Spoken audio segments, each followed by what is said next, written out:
So a question for you then. Yeah. So obviously you guys made the right decision moving to Gatlinburg. That area has exploded. Yeah. But now I'm reading a lot about it's not just the short-term slowed down, rental area. yeah. I mean, it's slowing down a ton. Sure. So Have you found you that? guys looked, first of all, have you guys seen that in your guys' portfolio?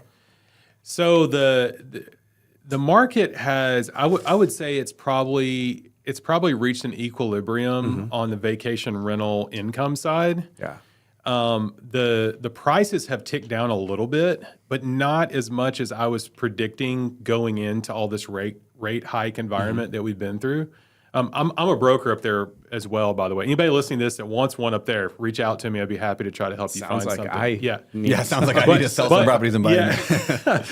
But you're up against what everybody's up against nationwide. You've got higher interest rates, and the sales prices have not really come down a ton, so it's harder to cash flow. So you got to take some time and find a good deal up there.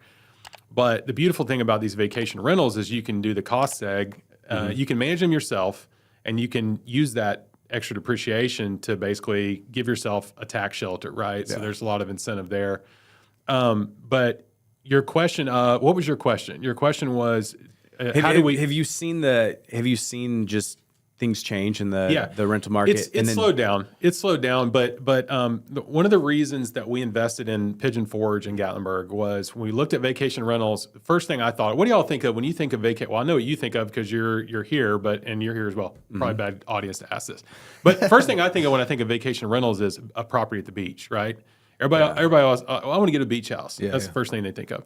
Well, when I was looking at the beach vacation rentals in Alabama, and it was like Orange Beach, Panama City, all that. Well, the lion's share of the income on those properties comes in the summer. I don't know what it's like here. Here it's well-rounded all year round. So see, this is a different market. Yeah. But for me, it was like, okay, beach stuff in Alabama, it's like most of your money's coming in June and July.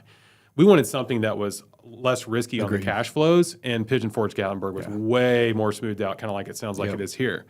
So that's why we identified that market, and the cash flow has been great. And we looked at 2008. What did it do during 2008? During 2008, it just kind of kept bumping along. Really? Yeah, very similar. Like you didn't have the huge implosion of values up there like you did some of these other markets. So it has slowed down some, but it's still strong. There's millions of vacationers there every year. It's the most traveled national park in the U.S. up there. Wow. So it's not my favorite area to vacation personally, but I'll say this. The entire East Coast goes there, which is 70% of the U.S. population. And I'll say this for vacation rentals. Like people always say, well, I don't know if I want to go vacation there. That has nothing to do with it. Yeah. In fact, I would argue you probably, I generally advise people you shouldn't go and vacation in your own vacation rental. Because you're basically just renting it from yourself. Yeah, exactly. You're losing the income, right?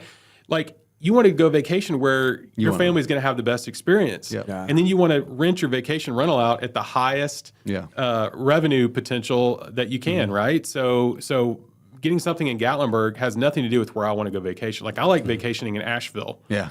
And I like renting my Gatlinburg stuff because that's not my favorite place to vacation, but people love renting it. So it cash flows well. What have you found has been successful with your vacation rentals? Like, how do you stay competitive? Are you higher end? Are you lower end? Are you like value? Like, what do you do? Great question.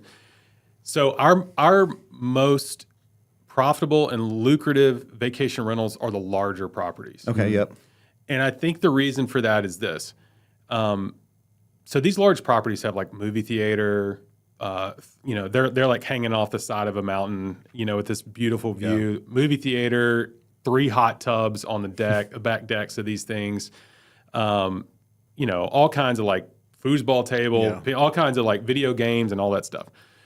People, some of these properties are like 12-bedroom cabins. These things sleep like 55 people, and they're really nice. They're beautiful cabins. So if somebody can pack like somebody can pack like 8 families in a property, and then I'll split the cost. The vacation's actually cheaper for them than them going and each family renting 1 cabin a piece. And they all get to stay there. All the kids get to have fun and stuff.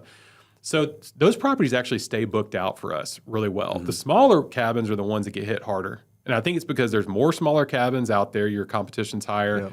And it's like if somebody's going to pinch pennies, they're all going to cram a bunch of families in one big property instead of go rent the small one, right? So that's what we found has worked best for us. I would say like the nicer the property with the better amenities tends to be more competitive and more lucrative for us. How much are you renting out a property like that per night? Oh man, It's all over the map depending on the season. Like, you know, some of these cabins will rent for $25,000 a week.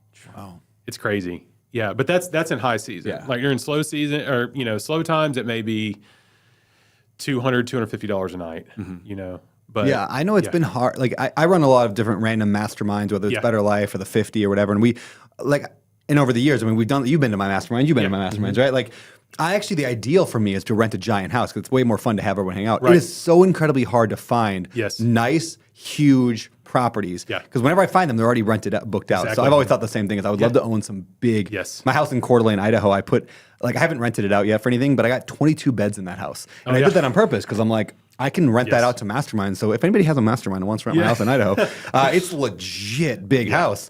One with like a bunk room and the whole thing. With that idea being, I could use this for masterminds or just for families who want a vacation together. Yeah. Last year, I think we had 5 families staying in my house for Christmas. Like, it was super fun. Like in the 4th of July, we do it too. Taro comes out every time. And Anyway, Is there any worry in Gatlinburg that there's going to be any sort of like legislation passed that? No.